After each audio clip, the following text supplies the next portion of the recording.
Welcome back to my YouTube channel. Ako lang naman to, ang inyong vloggeristang mabait.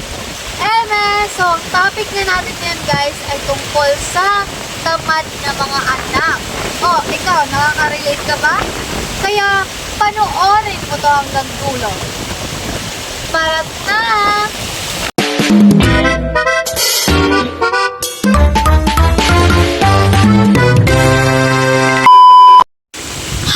Nako guys, sigurado ako na marami na naman ang matatamaan ngayon sa topic natin. Kaya ikaw na natatamaan, improve mo na yung sarili mo be para sa susunod, hindi ka na matamaan.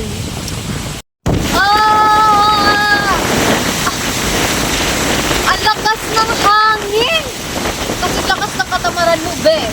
Charing! Ready ka na ba? Tara, pag-usapan na natin yung katamaran mo.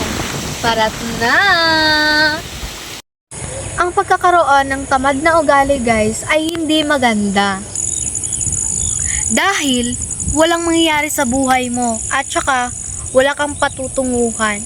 Yung iba mong mga kaibigan nandun na, nasa ibang bansa na, tapos ikaw nandito ka pa rin sa Pilipinas, nakatulala, walang ginagawa, walang trabaho kasi nga tamad ka. Hindi mo tinatrabaho yung dapat mong trabahuin na di sana nakamtan mo na matagal na gaya ng mga kaibigan mo, 'di ba?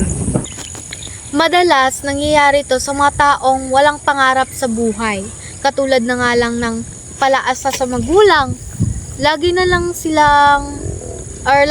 nilang iniisip na okay lang, wala akong gagawin kasi andyan naman yung magulang ko magpa-provide sa akin. Guys, panghabang buhay bang nandyan yung magulang mo? Sino magiging kawawa guys pagdating ng araw? For example, mawala na yung magulang mo, yung inaasahan mo magpo-provide sa'yo. Paano yung pang-provide mo araw-araw? Anong nangyayari sa'yo? Malulugmok ka na lang. Kaya nga 'di ba, habang bata tayo, pinag-aaral tayo ng mga magulang natin. Tinuturuan nila tayo paano maging responsable. Tinuturuan nila tayo paano maging hindi tamad. Kasi hinahanda nila tayo para sa future, para alam na natin yung gagawin natin. Hindi tayo maging palaasa sa ibang tao. Kaya maraming mga tao ngayon ang pumipili na lamang ng madadaling trabaho, katulad na nga lang ng pagbebenta ng illegal drugs, pagtatrabaho sa bar, tapos pagnanakaw. Tamang asal ba yun guys? Kung hindi ka sana tamad, magkakaroon ka sana mas maganda pang trabaho na hindi mo na kailangang gumawa ng masama or di kaya gawa ng masama ang iba pang tao. Kaya ikaw dyan, na bata ka pa at marami ka pang pagkakataon na baguhin yung sarili mo na hindi maging tamad, ay grab mo na yung opportunity at magbago ka na. Maging masipag ka na, turuan mo na yung sarili mo maging masipag kasi hindi habang buhay na nandito yung mga magulang natin sa mundo. Hindi habang buhay na may maipoprovide sila sa atin. Maganda naman siguro sa feeling, 'di ba, na balang araw may susukli din natin sa kanila yung para makita sila ng pera para may pangtusto sa pag-aaral natin, tapos magiging tamad ka lang. Ano yun?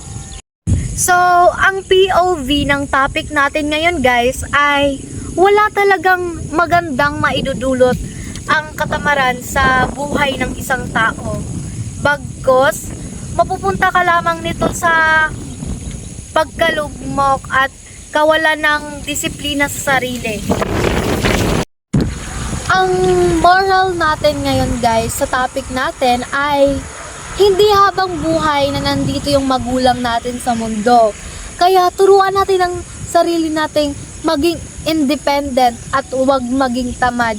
Kasi kung maging tamad ka guys, walang mangyayari sa buhay mo kahit lumisan na yung mga magulang mo. Magiging disappointed lang sila sa'yo dahil nakita nila ang pinalaki nilang anak ay hindi kayang tumayo sa sarili niyang mga paa. Nagustuhan mo ba yung video natin ngayon? Kaya naman huwag mo kalimutang mag-like, comment, share, and subscribe. Click the all notification here below para updated ka sa mga latest videos namin. Yun lang! Ciao!